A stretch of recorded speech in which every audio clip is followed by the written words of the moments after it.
Greenpeace have challenged us to create a campaign that brings Greenpeace back into the limelight and makes them relevant again.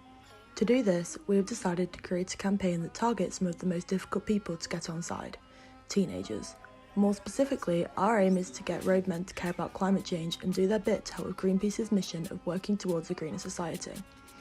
What is a roadman? This is Urban Dictionary's definition of a roadman, but in simpler terms, they are young men, commonly from working class backgrounds, who enjoy streetwear, partying, and most importantly, drill and grime music. Roadmen are considered the cool kids amongst their demographic. They have influence over their peers and are well respected amongst their friends. However, they are typically looked down upon by older generations who see them as lazy, arrogant, and uneducated. These young men are commonly apathetic towards most current issues, but if we got them to think more about how their actions could impact their futures, we could see them make a positive change and carry that through as they grow into adults.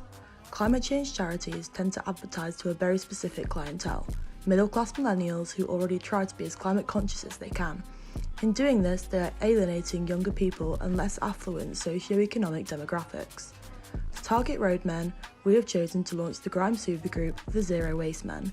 This would be a collaboration between already well-respected grime and drill artists, in which they would release the single World on Fire. To promote the single, we would release a series of teasers. The first would be a guerrilla campaign in which our World on Fire logo would be spray painted on pavements and buildings in towns and cities.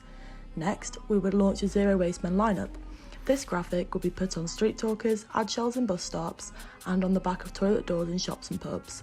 These posters would be put up in places with heavy footfall in busy public areas so as to get the most attention possible. We would then launch a promo video on Greenpeace's social media and the social media pages of the artists involved. This video would also be a YouTube pre-roll.